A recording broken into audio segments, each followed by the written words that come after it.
We'll intro then. Hello, welcome to Good evening. We are going to be reading the Bible, Mark 16. 16. We're going to finish Mark finally. And then we're going to be reading The Bronze Bow By Elizabeth Speare. And I just want to say I'm sorry that we haven't been able to get back to this for so long. We've the internet connection at the hotel just was kaput. Yeah. And oh, you know all about it, don't you? Okay, so the internet connection at the hotel was kaput, and then they moved me into another room in which the internet connection was worse. So it is what it is. Anyway, I'm going to start with Mark chapter. Mom has no sound. I don't know what to do. There it is. Yay. Okay. Is anybody else going to join us, or is it just us? Da, da, da, da, da. Okay. So I'm going to read Mark chapter 16. Sorry. And then we're going to have the synopsis of what happened most recently in the story. Is your mom going to join us? Okay. All right, sent a message. So here we go. This is Mark chapter 16. And more than half of this is actually, it says some of the earliest manuscripts do not include verses 9 through 20. So when we get there, I will highlight that and let you know.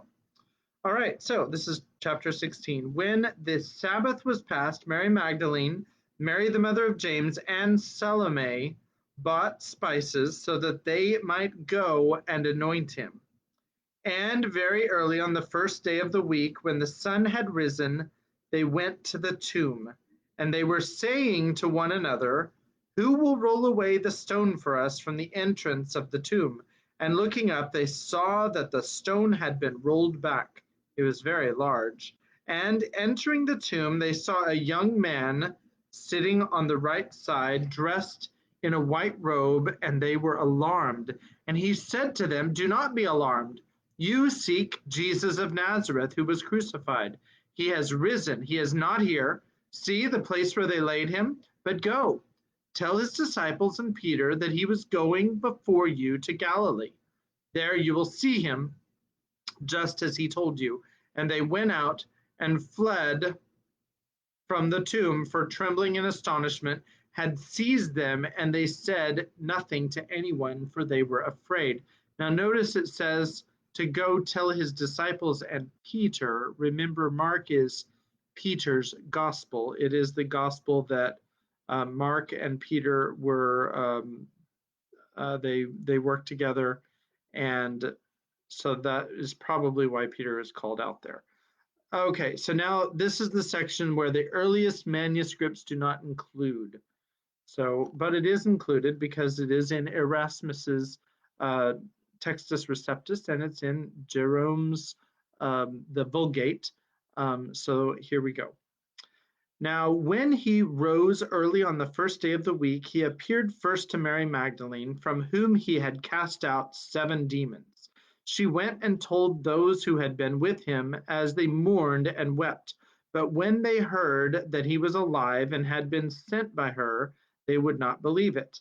After these things, he appeared in another form to 2 of them, as they were walking into the country.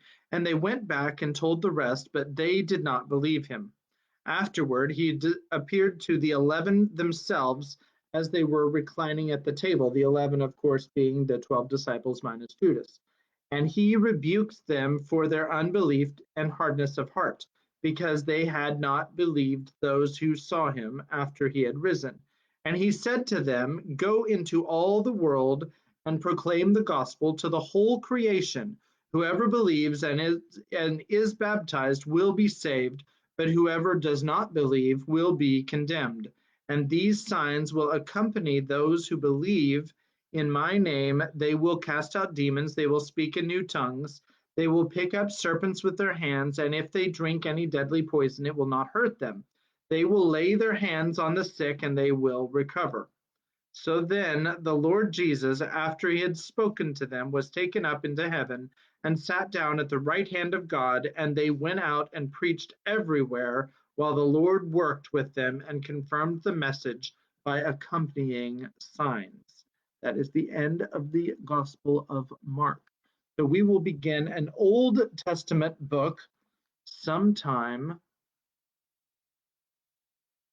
It's weird because I can hear myself in the other room, but we're going to begin an Old Testament book sometime tomorrow. Excuse me, when we get to do this. Now we're going to continue. We're on chapter 20 of the Bronze Bow, and we're going to continue. But first, Kimberly is here. She's going to give us the synopsis of where we just were. Here she is. So what happened in the last few chapters was, you see, Joel was captured. yeah, Right? Joel was captured, so they went over to save him, and they asked Rosh. They were like, "Hey, Rosh, we can stand up against the Romans and now." Ross said, "Yeah, let's join our forces. Let's get to it." Nope. He was like, he's on his own. That was basically word for word what he said. But Joel was doing what Ross said too, right? Yeah, he didn't care. Oh. So then what happened was, Samson,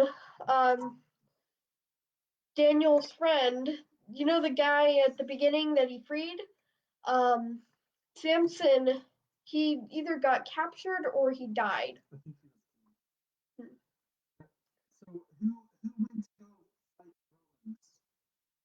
the Romans? Daniel and the small team of people he had put together in his village. And one of them, this guy, he died, and he had a new wife at home. So that's unfortunate. Was he the only one that was killed? Yeah, he's the only other person.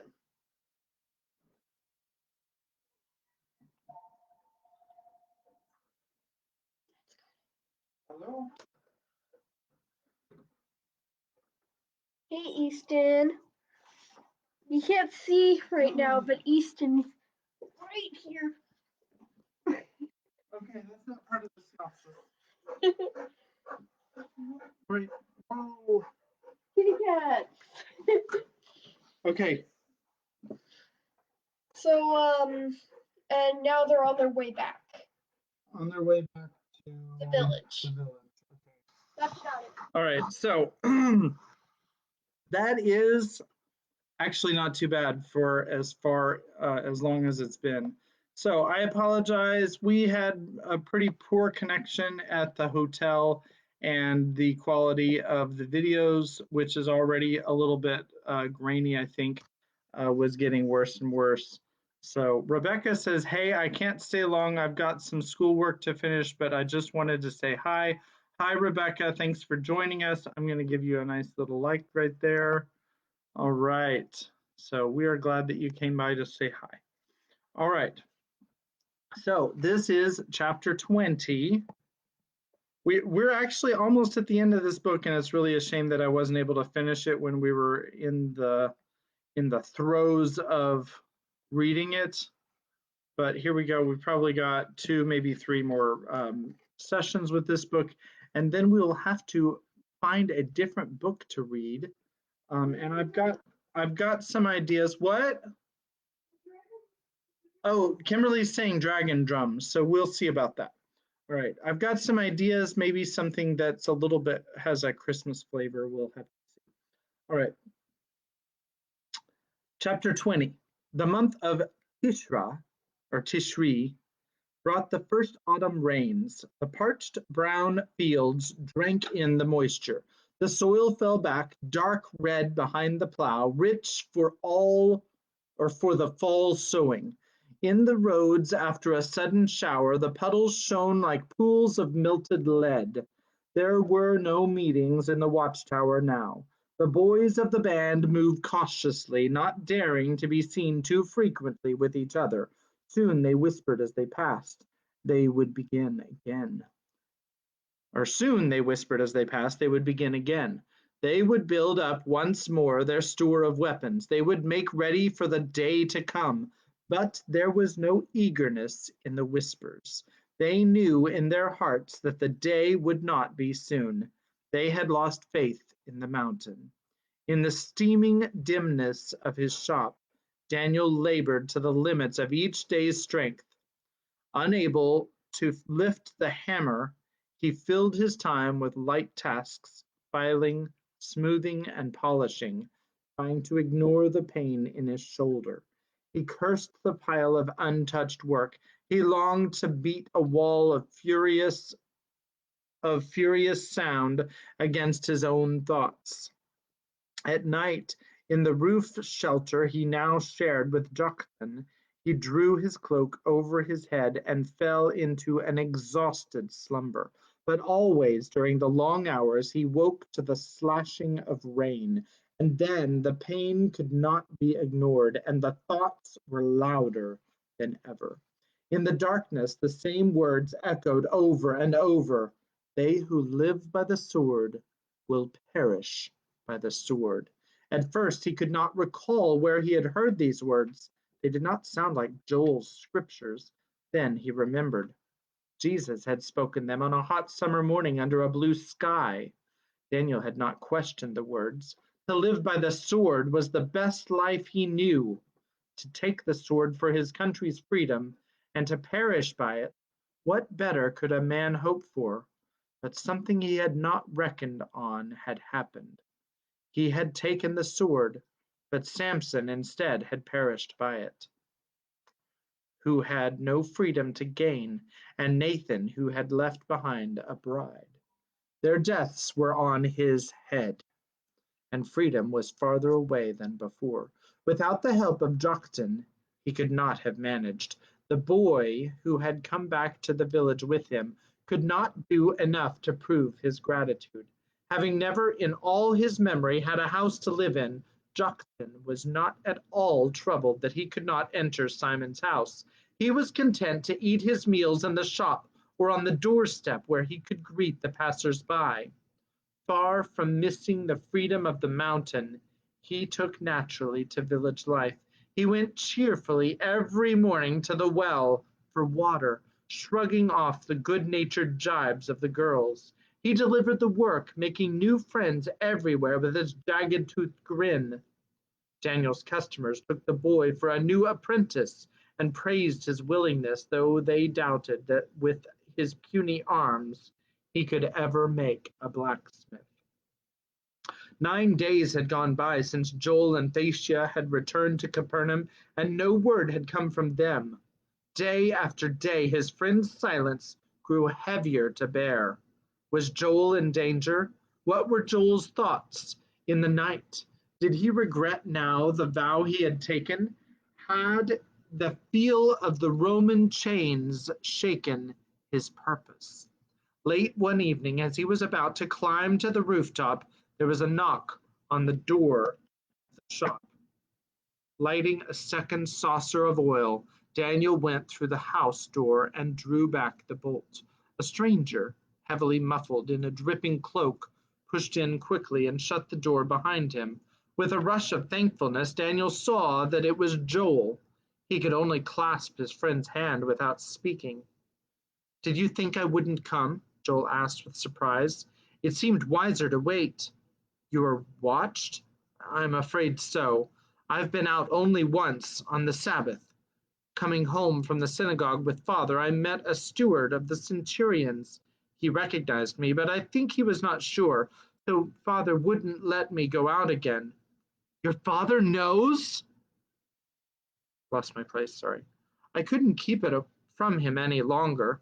I told him everything about the passageway and the meetings and my part in Rosh's work. I owed father that, Daniel.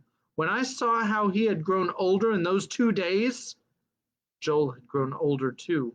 His face had a new purpose. How he must despise me, Daniel said with shame. For saving me? He sent you a message. He says you are not to hide in the passageway again. You are to come to the house whenever you like. In a way, I wish he hadn't tried so hard to forgive us. It would have been easier tonight. Tonight? I left without telling him. I'm not going back. If I can't stay here with you, I'll go to the mountain and join Rosh. In a burst of relief and joy, Daniel forgot every doubt. How could he have thought that Joel would forget his vow? Now, after working together, they could accomplish anything. The band would go on again, stronger than before, but almost at once a new doubt clouded out his pleasure. Why did you leave home, Joel? The band has never asked that of anyone. I can't stay at home. Father is terrified to let me go out the door.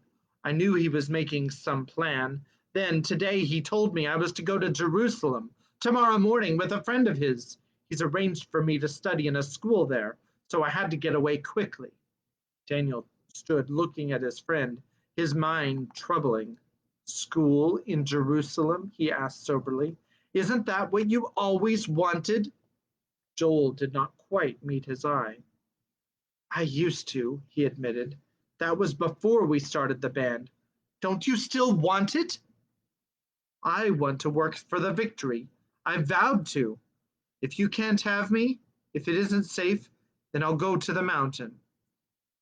Rosh is no longer our leader, said Daniel. Joel hesitated, then said very earnestly, You must not break with Rosh because of me. It would have happened anyway, Daniel answered. I've had a lot of time to think these past days. Somehow we've been going in the wrong direction. The things we've been doing for Rosh weren't what we planned when we started the band. Attacking people on the road, especially our own people, isn't going to bring the day any closer. We haven't weakened Rome at all. We've only weakened ourselves instead. We have lost Nathan and Samson. We almost lost you. Joel was silent a moment. A new leader will come, he said. We must go on making ready. Yes, said Daniel. Hearing Joel say it had given him back the hope he had almost lost. Now he was able to say the thing he knew he must say. But until he comes, Joel, you must go on studying. That's what you are suited for. When the day comes, we're going to need more than farmers and laborers. We'll need the priests and the scribes too, and you can win them over because you understand them. Joel had never been able to hide his thoughts. Now he could conceal the hope that sprang into his eyes. That's what Thacia said, he admitted. Are you sure you mean this, Daniel? I'm sure. What will the others think? They have chosen me leader. Joel thought for a moment. I'd like to do it for Father's sake, too, he admitted finally. He's a good man, Daniel. You can't know how good he is because you've only seen the narrow side. I know that I have hurt him.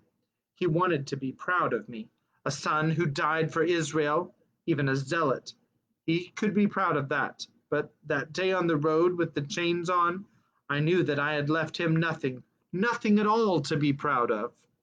Now you and Samson and Nathan have given me another chance. I'll never forget that. I'll do my best to make up for it. Can you get back safely tonight? I think so. But there are some things I must say first. For one thing, I brought a gift from Thacia to Leah. She won't be able to come here alone. Right now, she's forbidden to leave the house at all. Leah will be grateful, Daniel managed, trying to hide his dismay. Joel hesitated. Do you think Leah would let me give it to her myself? He asked. You can try, Daniel answered doubtfully. She has seen you often through the door. He opened the door to the house. Leah, sitting in the lamplight, raised her golden head. Joel has brought you a gift from Thacia, he said. He waited. Behind him, Joel stood in the doorway. Leah seemed to shrink into a tight mold of fear. He could see her quiver, but she did not move, only watched with terrified blue eyes. Thacia sent her greetings, Joel spoke very gently. She asks you not to forget her, and she will come to see you as soon as she can. He reached out and softly laid a packet on the chest near the door. Then he backed into the shop, and Daniel followed him. You realize, Daniel said with wonder, that you're the only person who has been inside that door ever, except for your sister? Thacia told me to try. Leah is very lovely, Daniel. I wish Thacia had sent you a message too, by the way. Daniel felt his cheeks grow hot. 4 days from today is the Day of Atonement. First the fast, of course, and then the service at the synagogue. Why, I never thought I'll see it at the temple in Jerusalem. I can't believe it, but I'll miss the festival here in Capernaum. The girls will dance and sing in the vineyard. Will you come to town for it? I wouldn't know how to behave, Daniel protested. Think it over. It would please Thacia. Now, the other thing is about Leah. Thacia and I want you to know that you never need to be worried about leaving her because we will take care of her. When the day comes, if you ever have to go away, Thacia will come. Or even better, we would like to have Leah safe in our own house. He hurried on while Daniel groped for words to thank him. Thacia is very fond of Leah. She'll miss her. Thace is going to be lonely, I'm afraid. Daniel looked down at his hands. Father regrets now that he's allowed her so much freedom to go about without me. Thace is spoiled. She isn't used to staying at home the way most girls do. It will be like caging a wild bird from the mountain, Daniel thought. Joel looked away then, into a far corner of the shop. Father wants to arrange a marriage for her, he said. Daniel was not even aware that his hands reached out, or that his knuckles whitened around the hammer handle. There's an old friend of the family, Joel went on, but Thacia won't hear of it. It puts Father in a hard position because no matter how he regrets it, he is bound by his own promise. You see, it's different with our family. When our mother was only 8 years old, she was betrothed. But when she was 15, my father, who was a poor student, came to do some work in her father's library, and they fell in love. It caused a terrible uproar. Her father was furious. He had to get divorce papers from the boy she had never even laid eyes on. She and father promised each other then that they will never arrange marriages for their children against their will, and that they would let us choose for ourselves. Daniel did not dare to look at his friend. The trouble is, Joel said, Dacia is 16 years old, and she refuses to choose. Still, Daniel could not look up. He knew that Joel had spoken straight from his heart, with the impulsive frankness that would always be Joel's way. But he knew, too, that his friend's loyalty had always blinded him to the truth. She must choose, he burst out now, too harshly. Someone of her own kind. Your father is right, and you will have to choose too before long. And you? Joel asked quietly. I have no choice. How can a man who has sworn to vengeance and death take a wife? The angry words echoed in a silence that neither of them could seem to break. One more thing, Joel said finally with an effort. It is Jesus. Somehow he must be warned. He has enemies everywhere. You mean Herod's men? Asked Daniel, relieved that Joel had turned to a safe subject. He knows about those. I mean, the elders of the synagogue, the rabbis, and the scribes, they can't understand him. They're furious at the things he says and does. He is too free with the law. They say he's trying to destroy all the authority of the temple. Some of them even say he's in league with the devil. Does it matter what they say? Jesus pays no attention. He must pay attention now. Some of them hate him so much, I think they would kill him if they could. Will you try to warn him? Simon says he has been warned, time and time again. Go to him, Daniel. I wish, but it's too late for me now. Perhaps we made a mistake. Maybe Jesus is really the leader we're waiting for. Then he straightened his shoulders and held out his hand. Don't forget that festival anyway, he said. Pace will be looking for you. The two clasped hands. For God's victory, they said. Then Joel drew his cloak about his face and went into the darkness. In the end, it is the end of everything, Daniel thought, looking at the closed door. The end of everything we worked for. For the first time, he despaired that the day would ever come. Chapter 21. It was good of you to come, Daniel, but do you think Jesus does not know all this? Annoyed, Daniel looked back at Simon. He had walked all the way from the village at the end of a long day's work. Twice a slanting rush of rain had drenched him to the skin, and the night air, heavy with fog, had only chilled him and not dried the clothing that clung to his body. He had fought his way through the tattered crowd in the garden, and now that that he had reached the door, they refused to let him approach Jesus. The teacher, they explained, was conferring with important men who had come all the way from Jerusalem to question him. Now Simon brushed off Joel's urgent warning with no more than a shrug. Forgive me, Daniel, Simon said now, seeing that he had offended his young friend. We are worried too. These priests from Judea, they haven't given him a moment's peace for 3 days. They pretend to be so respectful, and they're only trying to trap him into saying something they can prove is blasphemy. It keeps us all on edge. Why does he stay here if he knows he is in danger? Why doesn't he hide till he is strong enough? The people need him. Come another time, Daniel. I cannot talk tonight. With the door shut against him, Daniel stood in the crowded garden. He wanted desperately to see Jesus.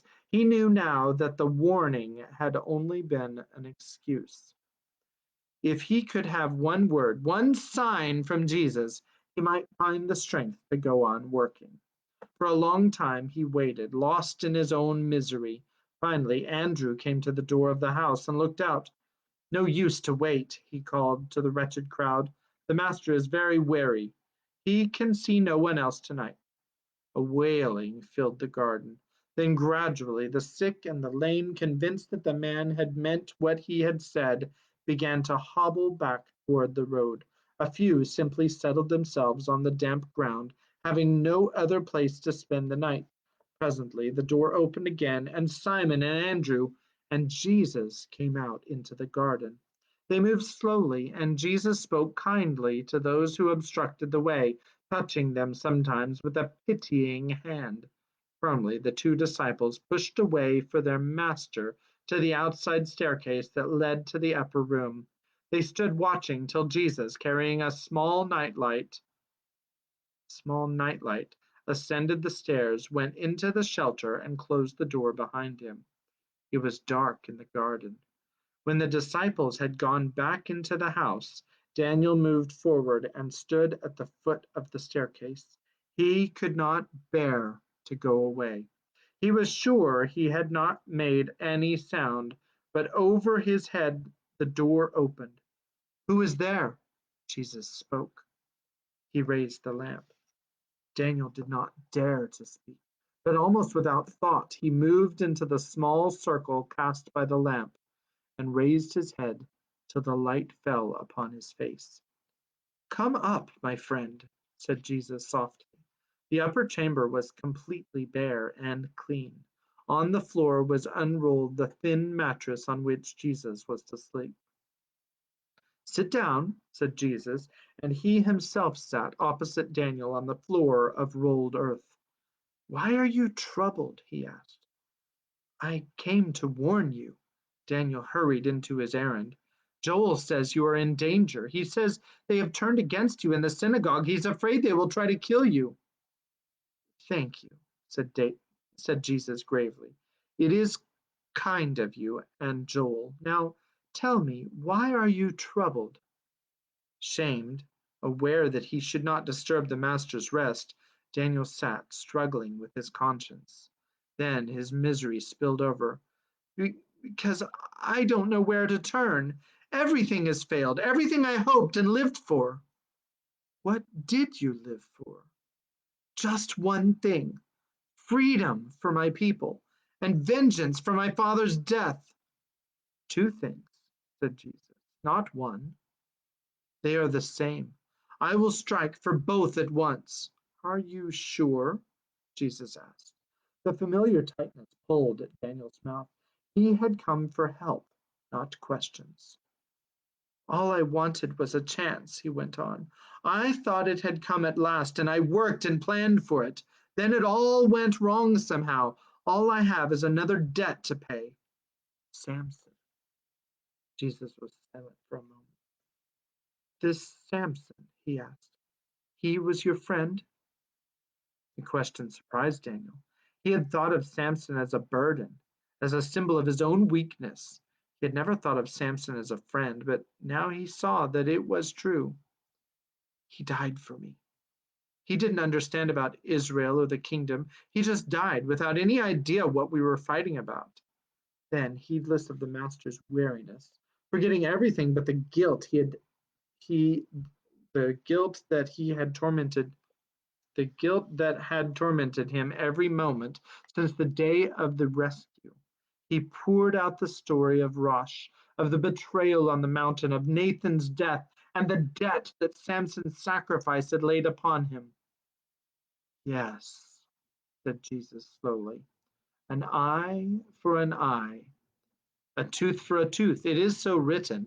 We must repay in kind. But Samson has given you all that he had. In what kind can you repay him? By vengeance. He did not give you vengeance. He gave you love. There is no greater love than that a man should lay down his life for his friend. Think, Daniel, can you repay such love with hate? It's too late to love Samson. He is probably dead.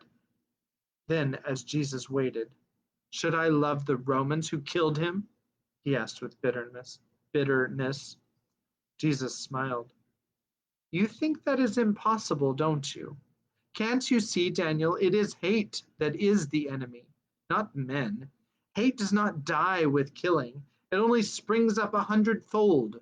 The only thing stronger than hate is love. The boy lowered his head, scowling at the floor. This was not what he had come to find.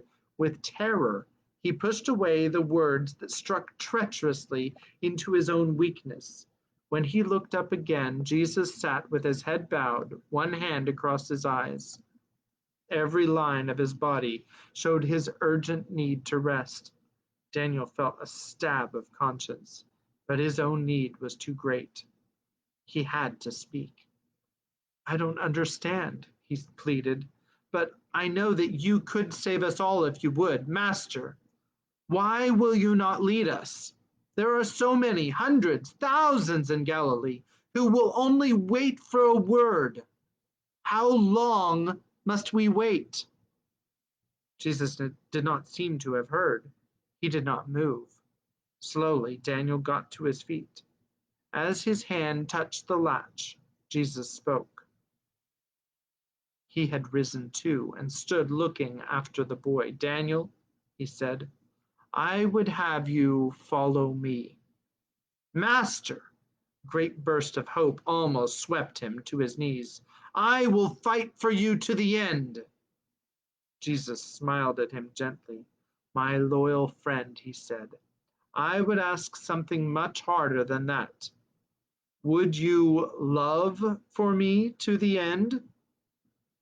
Baffled, Daniel felt the hope slipping away. I don't understand, he said again. You tell people about the kingdom. Are we not to fight for it? The kingdom is only bought at a great price, Jesus said.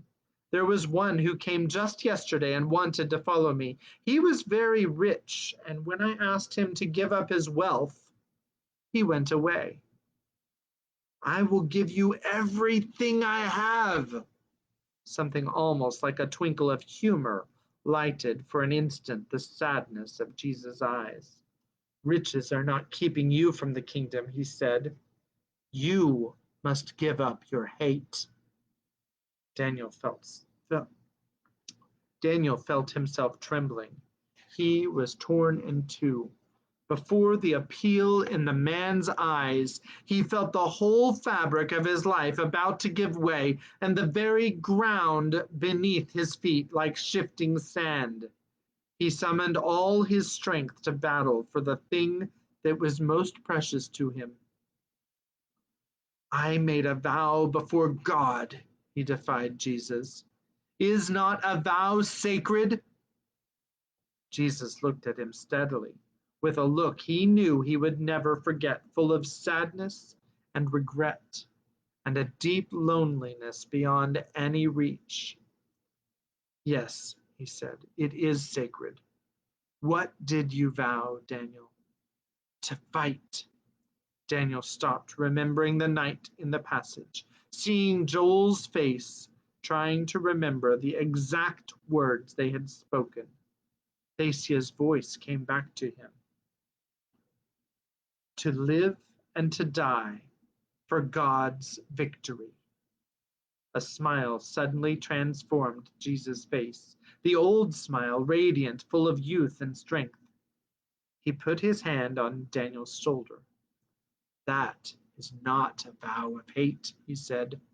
Go in peace, my son. You are not far from the kingdom.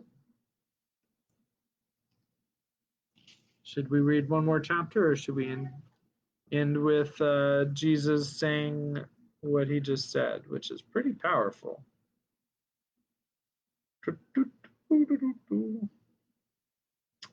All right, chapter 22. Here we go.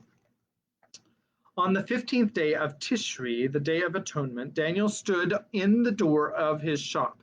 Even so early, the holiday spirit spurred the narrow street like a fresh breeze. No one in the village appeared to be working. Pious Jews moved with dignity toward the synagogue, looking with disdain on the frivolous folk who took the occasion for an idle holiday. Voices and laughter sounded across the housetops. Joktan squatted on the doorstep, gnawing at the flat wheaten loaf that Daniel had brought out to him. The apprentices have the day off, he remarked, eyeing Daniel hopefully. Go ahead then, said Daniel. There'll be little business today. When Joktan had scampered off, he turned back to his forge. Through the morning hours he struck dourly at his work, trying to ignore the tug of restlessness in the air. One temptation had come from the distant mountain. This time it came from the city in the plain below. At noontime the sound of singing drifted into the shop. Daniel laid down his hammer and went into his house. Would you go with me to see Thacia? He asked Leah. She will be dancing with the girls in the vineyard. He spoke idly, but half seriously too, thinking that her longing to see Thacia might tempt her. Are you going? She cried now. Then you can tell me about it. Will you go with me? He asked again. A cloud shadowed her eyes. Don't tease me, Daniel. But you will go, won't you? Okay, you better hurry. You will go, won't you? I don't know, he answered, still trying to hide his real intentions from himself.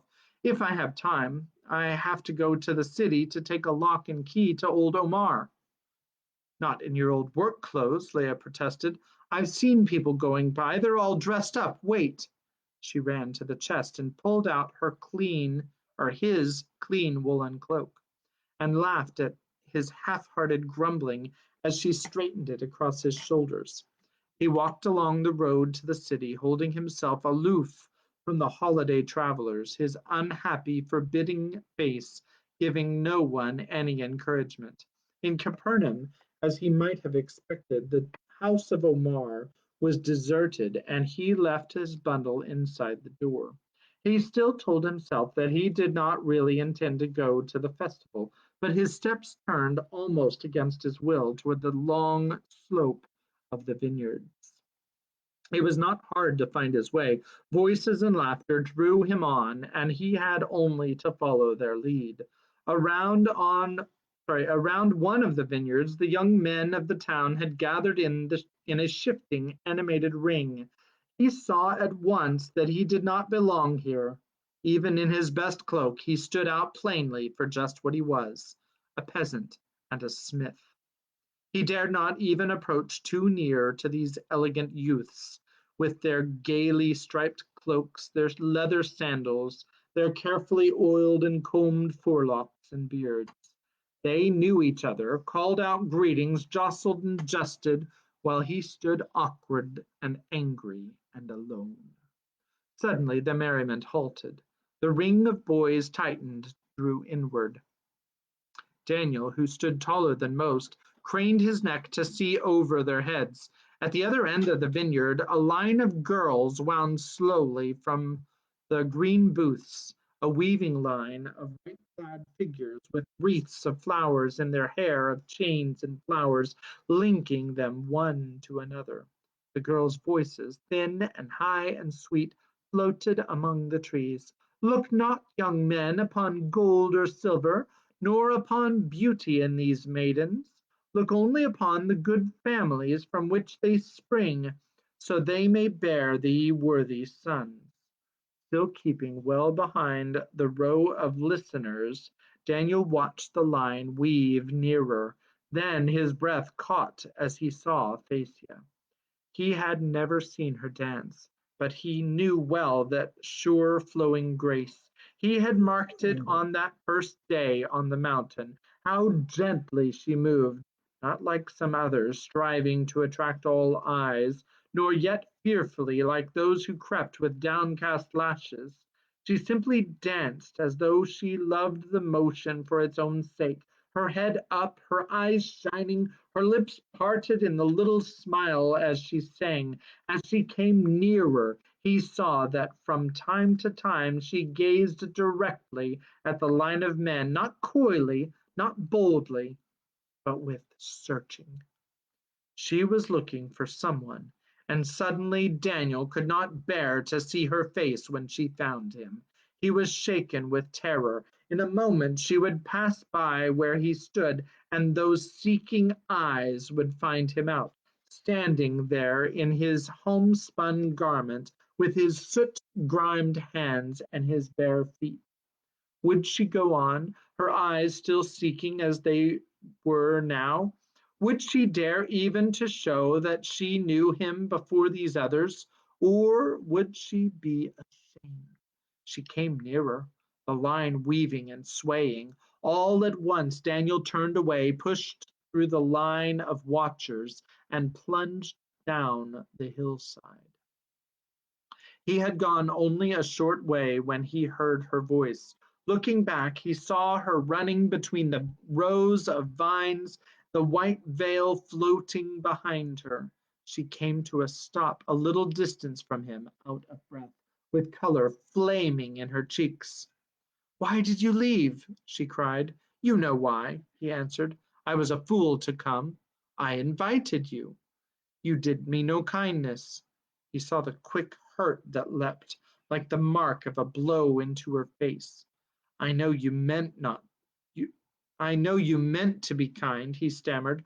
"I'm glad I saw you dance. Now I can tell Leah." "Is that the only reason you came? To tell Leah?" He stared at her miserably. "You should go back to your friends," he said. "You belong with them." Thacia moved forward slowly until she stood quite close to him. "Do you still think I am just a pretty child, Daniel?" He flushed wretchedly. So she had remembered. As he stared at her, the lips that spoke the words trembled, and the dark eyes had brought sheen of tears, a bright sheen of tears. "No," he blurted, the truth wrenched out of him in a headlong need to make amends. "I did not mean it even then. That day when I woke in the passage, it was a woman's face I saw, the one face I will always remember as long as I live." Thacia did not speak. She stood straight and proud, with her face lifted to his, and did not try to hide from him what his words had done. The deep shining happiness was like a lighted lamp, glowing brighter till it threatened to blind him.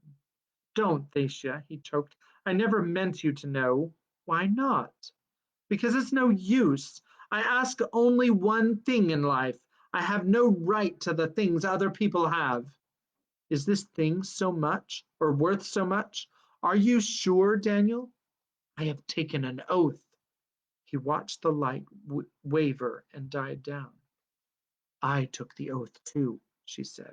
We vowed to live and die for God's glory. There is no more than one way of fighting. Joel sees that now. There is more than one way of fighting, sorry. Joel sees that now. Exactly the opposite of what I said the first time.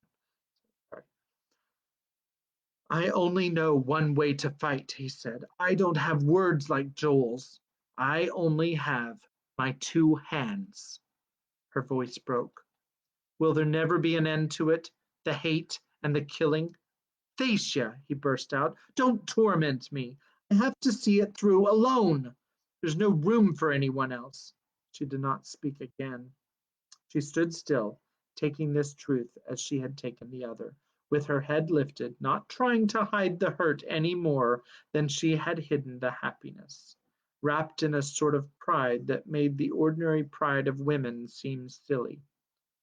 Let me go now, Thacia. She nodded. God go with you, she said, whatever you do. He looked back once and saw her still standing on the slope, looking after him. He walked the miles back to the village as he had come, aloof from the others, protected behind his dark scowl. He was weary and sore in spirit, and he did not want to talk about the festival, but the moment he saw Leah, he knew he could not escape. She waited like a good child, her hands folded in her lap, her blue eyes eager. What was it like? Did Thacia look pretty? What did she wear? Some sort of white thing, Daniel answered indifferently.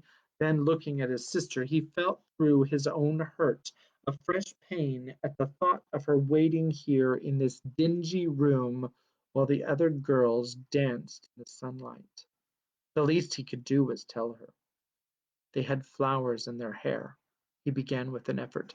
Then, on an impulse, he stepped outside the door and pulled up a handful of cockle blossoms that had sprung up by the house, looped them into a garland, and set them on the golden hair. Like this, he said. Enchanted, Leah put up her hands to touch the flowers. Then they formed in a long line and danced. This way? Leah began to sway from side to side, lifting her feet, her arms raised over her head. Astonished, he watched her. How could she know what it meant to dance? Those untaught motions had an instinctive rhythm. Surprised out of his own gloom, he actually smiled at her. You should have danced with them, Leah. You're as pretty as any of them. She stopped dancing and stood in front of him, her blue eyes grave. Am I pretty, Daniel? That he, of all people, should have been asked such a question twice in one day. The memory of Thacia's glowing beauty made him answer his sister very gently. Indeed you are, Leah. Truly, Daniel? As pretty as those girls you saw today? Much prettier than most of them. He had meant to please her, but he was surprised that his answer should seem so important to her. Dacia said so too, she said seriously, thinking this over as though it were something she had never before considered. Do you think perhaps someone else might think so, not just you and Thacia? Joel said so too. With a little smile, she dismissed Joel. He is kind, like Thacia, isn't he? She said, her thoughts elsewhere. Then she made one of her surprising turns to be practical. Your supper is ready, she said. I have a surprise for you. The mat was already laid out for him, and he saw that he would have to eat however little he wanted to. With the garland still in her hair, Leah unwrapped the bread and set out the bowl of boiled carrots and onions. Even in his own preoccupation, excuse me, Even in his own preoccupation, he noticed the trembling eagerness with which she watched him eat, like a child brimming with a secret that she can scarcely be contained, or that can scarcely be contained. When the vegetables were finished, she went behind the curtain in the corner. She brought out a woven basket of fruit. He saw at once that it was very fine fruit, sleek scarlet pomegranates, plump, juicy figs, the sort of fruit that no Galilean ever kept for his own table, and only once a year dared to reserve for the sacrifice of first fruits at the temple in Jerusalem. What neighbor could have brought such a gift? Is this payment for your weaving? He asked her. No, she said, breathless with pleasure. It was a present for me. He waited, puzzled. Marcus brought it today. His teeth, already sunk into the first luscious bite, stopped as though he had struck a rottenness. Who is Marcus? You know, the soldier who comes on the horse. He sent the pomegranate spinning across the room. He heard the sickish splash as it flattened against the wall and saw the basket rolling from his vicious kick. He was on his feet, half blind and shaking. With a wail, Leah went down on her knees, scrabbling on the floor for an orange, sobbing, trying to wipe it against her dress. He snatched it from her hand. How do you know his name? He shouted. How dare a Roman dog bring you anything? Leah cowered against the wall. Answer me. How do you know him? He reached out, gripped her shoulders, and held her up. Without a sound, Leah drooped. He heard his own voice shouting words he had never used before, words he had heard in the cave. Then slowly the whirling blackness slowed down and his sight began to clear. In the center of the blackness, he saw his sister shrinking under his hands. The garland of flowers slipped sideways on the streaming golden hair, her white face averted, waiting for his blow. His hands unclenched and let her fall. Shamed, he stood back. I'm not going to hurt you, he said more quietly. Answer me, what has this man done? Faintly, her voice came from under the screen of hair. He has been my friend. How long? Since last summer. He has come to see me when you were gone away. He held himself rigid. You have let a Roman come into my house? No, no, he has never come into the house. What then? Tell me. He he sits on his horse outside the garden wall and talks to me. Only that? You give me your word? She raised her head and looked at him with such a strange dignity that he backed away. What does he talk about? He doesn't know many words. He tells me about his family. They live far away in a place called Gallia. He lives in a little village with a forest all around it. His village was conquered by the Romans. He has a brother and two little sisters, and they all have yellow hair like mine. I wanted to tell you, Daniel. So many times I wanted to, but whenever he came to the shop, when you even thought about him, your face was so black. I was afraid. You should have been afraid. I would have torn his tongue out. I will yet when I find him. Her face went gray. No, oh no! Suddenly she flung herself at his feet. Don't harm him. Tell me you won't harm him. Oh, oh, if you hurt him, I will die. He looked down at her, loathing her, but he knew that she had told him the truth. The Roman had not come into his house. Stop groveling and listen to me, he said cruelly. If I do not kill him, you must never speak to him again. No, never. You must give me your solemn word. I do. I promise anything you say. You will not show yourself where he can see you. No, I will never go out into the garden again. You have brought shame on my house, and on Simon's house, and on our father's name, on the name of Israel, even. She began to sob again. Weep, he railed at her. Weep your silly tears. See if you can cry your shame away. He turned blindly toward the door, wanting only to be out of her sight, out of sight of her. She lay with her head against the earth floor, her face hidden. For an instant he wavered. Then he remembered something. When was it? On a summer day, she had said, he is homesick. Even then, all this time, she had deceived him. He plunged through the door and out into the street. For hours he walked, rushing through the village streets, trampling the pastures on the slopes, striding along the road, drenched by intermittent rain. At first he had some wild thought of finding the Roman. For most of the night he did not really know where he went. At the first pink streaks of light streamed up in the sky, or as they streamed in the sky, he turned back toward the village. He was exhausted and empty, and his shoulder throbbed with pain. He had walked out the fierce anger that had driven him. Now, in its place, shame flowed in. It was a good thing he had not met a legionary in the night. He might have brought down a reprisal on the whole village. Now that his head was clearer, he saw that in spite of his bitter loathing, no one else would recognize his claim to vengeance.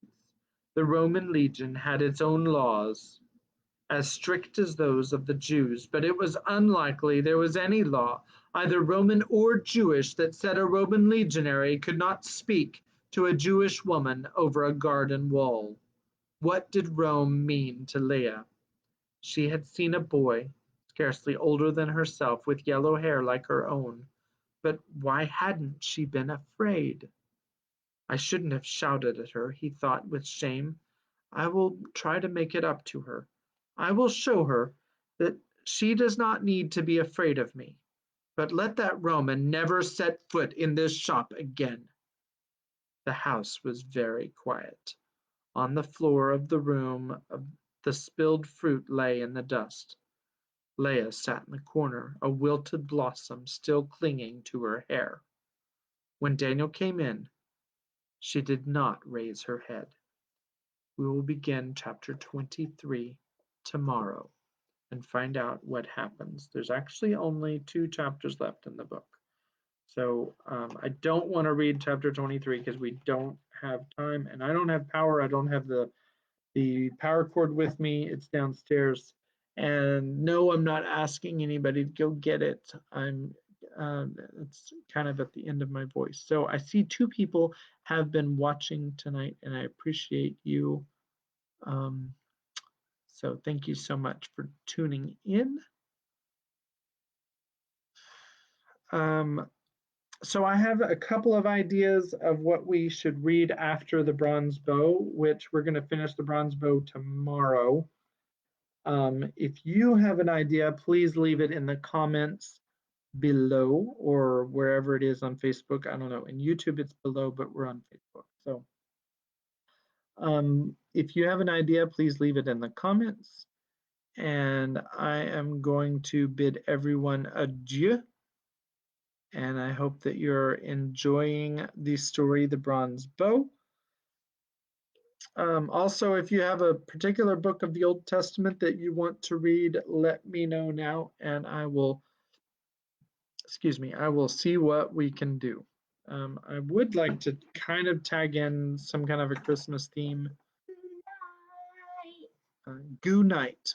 There it is. Yeah, like I said, JJ says good night. I say adieu. Kimberly says farewell. And Easton says,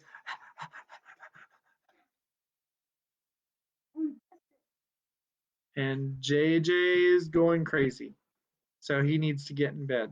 So we're gonna leave it right there. And good night. We'll see you tomorrow. Okay, bye. Bye. Oh yeah, I have to hit